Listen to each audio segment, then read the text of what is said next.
Valley is perhaps one of the more laid-back games I got to experience during my ended title extravaganza. Granted, two of the other realms I explored involved an adventure with an alien girl wearing a hat to collect timepieces, had a gameplay style I was comfortable playing around in. And One Shot was nothing more than a simple, if not provocative experience with a cat child trying to save the world. This time, it wasn't about animated tea utensils trying to defeat the devil's lackeys or preventing the world from being annihilated from a lack of solar energy. This time, I was going to take it a little bit more easy, move on out of the city, out of the mundane office life and start a life in the country, and maybe even start a farm. Now I myself actually do live out beside the bush in the nation's capital, but I never really had that much experience in managing a farm in real life. I mean, I have a back garden that grows fruit and veg, but it's not that much of a farm, no matter how many times people tell me how it kinda looks like one. The kind that I'm talking about is the grand scale kind where you had your own property, your own rules and standards. You didn't conform to the businessman, you handled your own business, as well as provide for it. You give to the community, and they gave back. And you know what? That's the kind of life I always like to absorb when I play a video game. But what kind of a place is Stardew Valley anyway? What led me to this secluded, quiet little town full of many different locations and wonderful people? Well, for starters, history says that this fine town was established and christened by an American indie game designer by the name of Eric Barone, and according to Who's Who, he was a very prolific, active member of the Harvest Moon community. Seems like the old guy wanted to pay tribute, but also improve upon certain aspects of the series by implementing crafting, quests, and combat, similar to the likes of Animal Crossing and Minecraft. His intention was to also maintain an open-ended experience for the player so that they could take their time with it, considering how Harvest Moon games could only end after an in-game 2-year time gap. Well, that certainly lifted a weight off my chest. After a 4-year cycle, the town was completed and, from what I hear, earned favorable reviews from many residents and critics. Even Harvest Moon creator Yoshiro Wada went on to say that he was very happy with the game, as he felt the spirit of Harvest Moon had been forgotten by gamers for quite some time. But what about my own experiences? How did I go about making a name and a living for myself in this quiet, peaceful town that was Stardew Valley, and why do I change my accent for the sole purpose of this review? Well, allow me to recount my 1-year experiences with you all, and maybe, just maybe, you'll consider visiting this town yourselves. Our story begins when our dear grandpappy is resting on his deathbed. As we all mourn his eventual passing, we're given a letter by him, but we're told not to open it until we find ourselves in a conformity office like most middle-aged Americans and decide that we need a bit of escapism. So one bus trip down south and soon we're welcomed to town by the local carpenter Robin and Mayor Lewis. Turns out that letter held the deed to our grandpappy's farm, which is in the middle of being a fixer-upper, but it has a lot of space and a lot of potential to make a nice productive farm. Afterwards, this is where my own personal journey begins. Everyone starts down a similar road in a different way, and this is the road I took. I took the time to explore the place, meeting with some of the town's residents, getting to know them and becoming invested in their experiences and lives. It didn't take too long for me to start earning requests from the people in town, asking for simple offers, to borderline just strange ones. And it's here where you'll notice that you can become good friends with these people, either by helping them with small requests they give you, or by giving them gifts based on items you find, grow, or uncover in the mines. Certain items you give to certain people will elicit a certain response, and sometimes even increase or decrease friendship points with them. But before I get too carried away with how I met my better half, I think it's best to pass on some advice to how to survive in this place. You needn't worry about the ability to eat or drink, but if you ever want to improve your house, expand your farm with useful tools and accessories, or just make an honest living, you need to start small. Pierre's shop is the first stop destination for buying seeds, floor panels, and fruit saplings that can grow into trees that provide you with fruit. You start off with only a little bit of money, and you want to be able to use that money wisely by just buying simple seeds in a pair of 5s or 10s. Then it's a simple matter of digging a patch, planting the seeds, watering the seeds, and depending on the type of seed you plant, you may have to wait a few days before something grows. During that time, you can always look for resources to build tools or little machines that convert certain artisan goods into delicious looking honey or jam.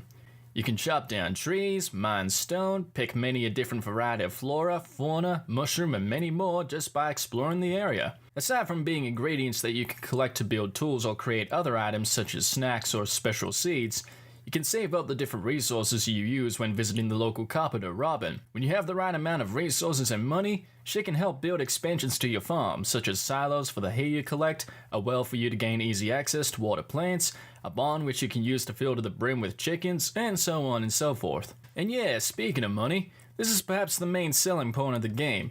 You're a farmer, and you have to be able to provide the town and yourself with specialty goods so you can earn cash to buy quality seeds. That's where this here deposit bin comes in, whether it be the harvest of your farm to the little things you find on the ground, from the various amounts of fish that you can find in any place that has water, to exploring the underground caves of the mines.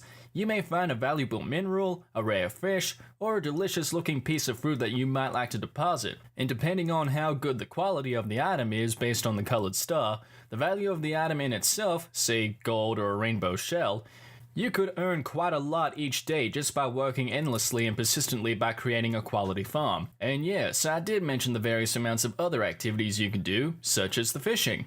As long as you're patient enough and hear that sound, you gotta reel that fish in mighty quick. And the trick to that is keeping this green bar in the same area as the fish, and a lot of them will be easy to catch. The other ones are real tricky bastards. But hey, if you're lucky enough to see a treasure chest while trying to catch that fish, be sure to try and reel that sucker in too, because you never know what you might find. It could be pieces of ore, fish bait, a really fucking valuable mineral, or even an artifact. Artifacts are a particularly unique item that you can donate to the local museum in exchange for some rewards. You may need to collect several artifacts before you get the reward, but when you get in turn may be valuable furniture or a rare seed that you can plant during a specific season to increase your chances in growing a profitable farm. If fishing or farming isn't your cup of tea, you can always explore the abandoned mines just north of town. It has valuable treasures and many monsters.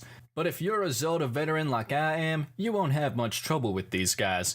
That doesn't mean you can't be careful, because I got my ass handed to me pretty bad in some cases where I didn't have the right tools, or if I didn't stock up on enough food which could heal me and also replenish my energy. And yeah, like all human beings, there is a limit to the amount of hard labor you can pull off.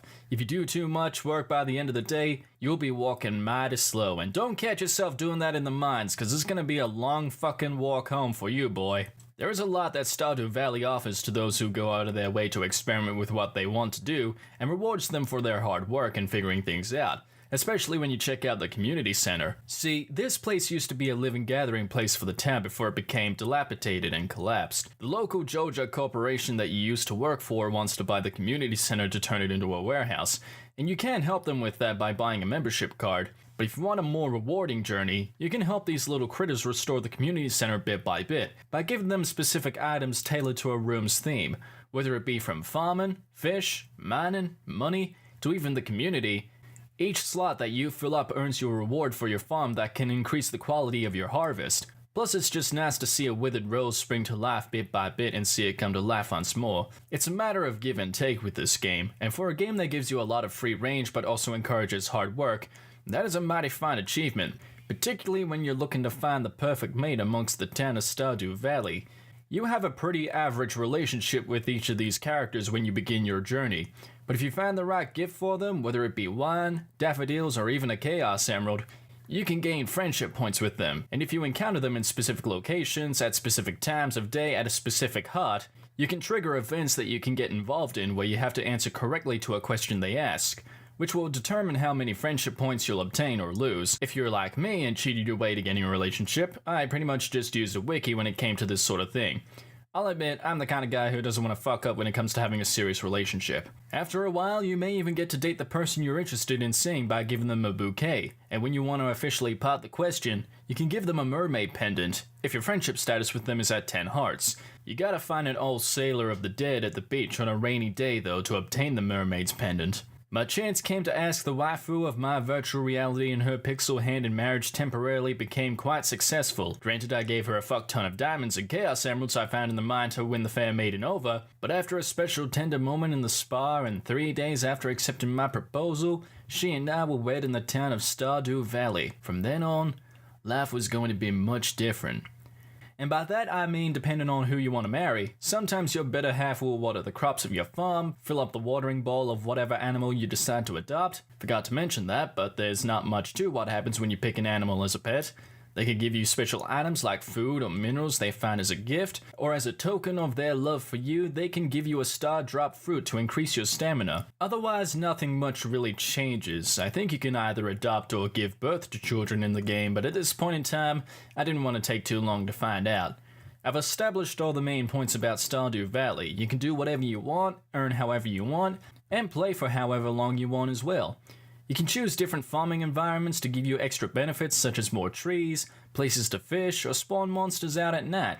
You can partake in special events in Stardew Valley like festivals, seasonal dancing, religious-ish customs, you name it. Stardew Valley is perhaps a textbook example of casual gameplay design at its finest. Out of all the games I decided to play for this indie title extravaganza, Stardew Valley is the one I put the most effort into.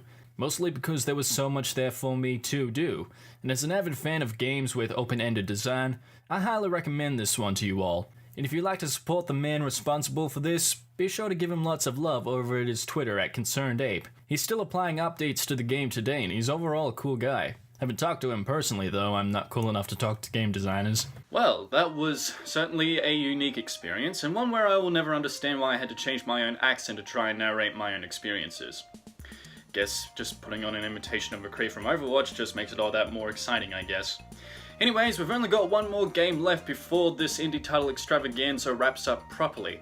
And this game has been developed by a developer that I actually followed for quite a while when he was doing a couple of Sonic fan games. Most notably his before and after the sequel Sonic games.